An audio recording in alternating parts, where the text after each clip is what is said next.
What's up, everyone? Back for another beer review, and today I will be reviewing a beer from the Moonraker Brewing Company, and they're out of Auburn, California, and this is their random order. So they're calling this one an Imperial IPA that comes in at 8.2% alcohol by volume. No IBUs listed in time of review. This can is approximately 3.5 weeks old. I want to give a huge thanks and shout out to a good friend of mine and viewer of the channel, Bud. So thank you very much, Bud, for not only this beer, but all the beers you hooked me up with. I'll post a link in the description box to the beer mail unboxing video I did that contains the 4 beers that Bud sent my way. He sent me some California love, and yeah, it was 2 monkish beers, a sandbox beer, and this beer. I've heard really good things about Moonraker, so I'm quite pumped to give them a go. Now, the hops on this one, they are using our Simcoe, Mosaic, and Galaxy, and on the side here it says in random order, hence the name. So yeah, I'm pretty pumped up. Let's get this into a glass and see what we got going on.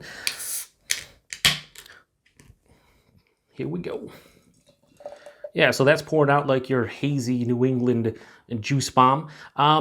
I don't know if that's exactly what they're going for. I know Moonraker does do the hazies and whatnot, but you know, based on the look here, I would say looks like a New England style IPA or double IPA. So yeah, that has this really opaque, just orange juice look to it. Very bright and vibrant in the glass. Looks like OJ with a head, honestly. Now on camera it might be a little bit more dull, but it has a nice, vibrant, bright, juicy look to it. It has about a finger and a half of this pretty bright white, very creamy looking head. A little bit of soap sudsy bubbles mixed in, but for the most part, that looks like a proper hazy. Let's get a nose.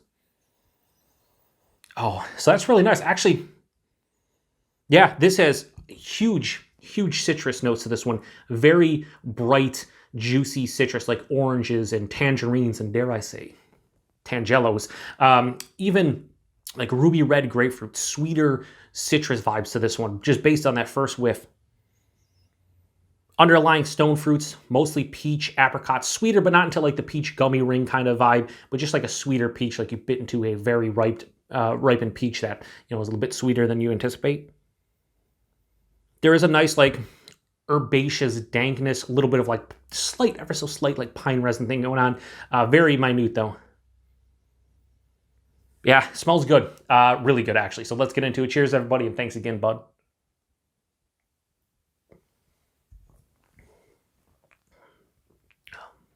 Whoa. The taste is quite different, but I really dig that. Right now, after 2 sips, I can tell you that this has like a West Coast double IPA soul to it, and it's kind of masked by a New England style double IPA. I'll talk about that in a second. Let's just go body mouthfeel like I typically do here. Body at 8.2%. This is medium to higher side of medium. It's actually perfect for what I'm looking for in a double IPA, especially nowadays. And then the mouthfeel. This is soft and smooth and slightly creamy, but there is carbonation here, so it has the best. This is like a marriage of old school and new school. And I've said that quite a few times over the last couple of months with beers. And I said it about Heady Topper, where it has, you know, old school vibes with new school influence. This is like basically a marriage of both West Coast and New England, and even the mouthfeel kind of states that, I think. Yeah, it's soft, it's smooth, but it has more carbonation than, say, like an other half beer has that I obviously drink a lot of, or even some of the Treehouse beers and the Trillium beers that I've had on the East Coast and New England style in general. So I really like the body and mouthfeel, very proper. The taste, though, like I thought this was just going to be a tropical, or I should, excuse me, time out, a stone fruit explosion with those big citrus vibes on top of it. But what I get is like I said, very akin to like a West Coast and a West Coast IPA and a New England style IPA. Yeah, that peach and apricot hit me right up front, and it's sweet. But as it starts passing through the palate, the citrus fruits come out, but it's a mix of juicy yet like zesty, bittering kind of citrus notes. Mid palate, that herbaceous dankness kind of comes in, and I imagine that is coming a little bit from the Mosaic, but mostly from the Simcoe. And then as it finishes, this finishes moderately bitter to my palate, with a slight pine resin kind of finish. And yeah, I'd say like the first half of this is basically New England style, and the second half is a West Coast style. And it's really cool.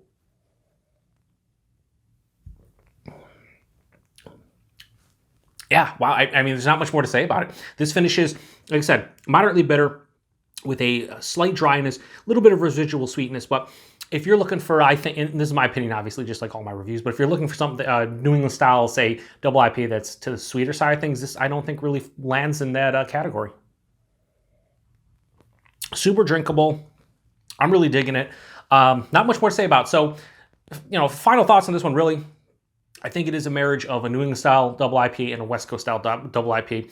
I think the zesty citrus, along with that pine resin, West Coast double IPA, and then the fruity tropical kind of just sweetness up front, and also the body and mouthfeel more leaning towards New England. But yeah, this is like a great hybrid to me. Like, it's really tasty, and I'm enjoying it. And this is very drinkable. And when it comes to New England style IPAs nowadays, or beers that look like this in the glass, more often than not, I pretty much just want one can and I'm done. I could drink a couple cans of this. I'd be feeling great. I think there's enough bitterness to keep the sweetness down. It's not overly dry to my palate, and I really like the flavor. So very well done from Moonraker. So I'm going to give random order from Moonraker a high 4.25 out of 5. I'm going to go 4.35 out of 5. It almost gets into 4.5 level for me, but this is a damn good beer. And if you've never had Moonraker, I would probably recommend trying this one, just because I think this is, like I said, a good marriage between the two styles. And I don't think it'd be overwhelming for anybody trying to get into either of those styles. If you don't really like West Coast style beers, or you really don't like New England style, this is, like I said, a blend of both basically.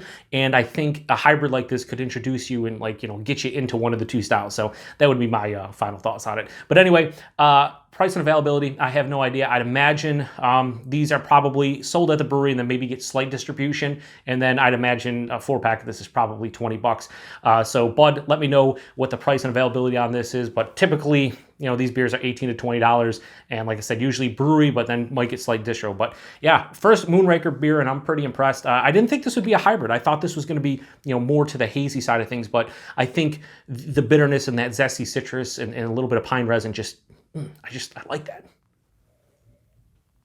Anyway, I appreciate everybody stopping by for another beer. Oh yeah, 8.2%. I didn't even mention the alcohol, right? And I do this all the time, but yeah, this drink's like it's 6. Really hides the alcohol well.